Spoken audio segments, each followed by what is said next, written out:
జై భీమ్. నా పేరు పెదబెంకి శివప్రసాదరావు. నేను విశాఖపట్నం లోక్సభ స్థానానికి రాబోయే ఎన్నికల్లో బహుజన సమాజ్ పార్టీ నుండి పోటీ చేస్తున్నాను. ఈ సందర్భంగా విశాఖపట్నం వాసులకి ఒక విజ్ఞప్తి, అలాగే బీసీ సోదరులందరికీ కూడా నా విన్నపం. ఆంధ్ర రాష్ట్ర రాజకీయాల్లో రెండు కులాల పాలనే మన రాష్ట్రంలో గత స్వతంత్రం వచ్చిన దగ్గర నుంచి కూడా ఉంది. మరి బీఎస్పీ రాష్ట్ర అధ్యక్షులు బక్క పరంజ్యోతి గారు బహుజన సమాజ్ పార్టీ తరఫున ఒక నినాదం ఇచ్చారు.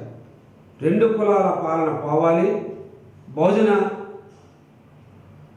రాజ్యం రావాలి అని ఒక నినాదాన్ని మరి ఆయన మా అందరికి కూడా ఇచ్చున్నారు.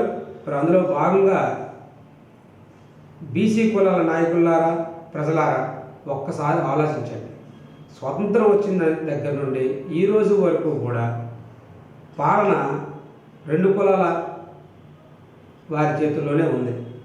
మరి ఈ రాష్ట్రంలో అత్యధికులైనటువంటి బహుజనుల్లో మళ్ళీ అత్యధికంగా ఉన్న బీసీ వర్గాలైన మనకి రాజ్యాధికారం ఈరోజు వరకు లేదు. ఈరోజు 4 ప్రధానమైన పార్టీలు రెండు కులాల వారి చేతుల్లోనే ఉంది. ఈ విషయం మీ అందరికీ తెలుసు. మరి బీసీ సమావేశాల్లో లేదా బహుజన సమావేశాల్లో అందరం ఏం చెప్తుంటామంటే మన రాజ్యాధికారాన్ని మనం సంపాదించుకోవాలి అని అందరూ అంటుంటాం. ముఖ్యంగా బీసీ నాయకులందరూ కూడా దీన్నే చాలా గత 10 సంవత్సరాలుగా ముక్త కంఠంతో ప్రతి వేదిక మీద కూడా నొక్కి వక్కాణిస్తున్నారు. మరి ఈ సందర్భంలో మరి ఓటు వేసేది ఎవరికి వేస్తున్నాం? ఓటు దగ్గరికి వచ్చేసరికి మనం ఆ విషయాన్ని మర్చిపోయి మళ్ళీ ఈ రెండు కులాల వారికి మాత్రమే మనము 4 పార్టీలకి కూడాను వాళ్ళకి ఓట్లు వేస్తున్నాం. మరి మన బీసీల అధికారంలోకి రావాలి అంటే బహుజన సమాజ్ పార్టీ 100 సీట్లని బీసీలకు ఇస్తుంది. మరి బీసీ నాయకులారా మీరు ఆలోచించండి ఒకసారి. మనకి ఉదాహరణకి తెలంగాణలో కూడా కేసీఆర్ గారు దళిత ముఖ్యమంత్రిని చేస్తామని ఒక ఉత్తుత్తి మాట్లాడి ఆయనేమో ఆ మాట తప్పాడు.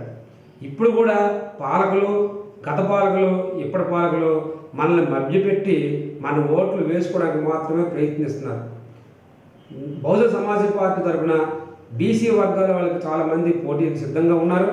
మరి ఈ బహుజన సిద్ధాంతమైనటువంటి మనం పరిపాలకులు కావాలి, మనం రాజ్యాధికారంలోకి రావాలి అనేటువంటి ఒక భావన ఏదైతే ఉందో మీరందరూ కూడా ఈసారి విశాఖపట్నం పార్లమెంట్ నుంచి నేను ఒక బీసీ వర్గానికి చెందిన వాడిని, స్థానికుడిని, నేను ఇక్కడి నుంచి పోటీ చేస్తున్నాను. కాబట్టి బీసీలు, ఎస్సీలు, ఎస్టీలు, మైనారిటీసు, అలాగే అగ్రవర్ణ పేదలు అందరూ కూడా ఏనుగు గుర్తుపై ఓటేసి నన్ను గెలిపించాలని మీ అందరినీ కూడా ప్రార్థిస్తున్నాను. జై భీమ్, జై భారత్.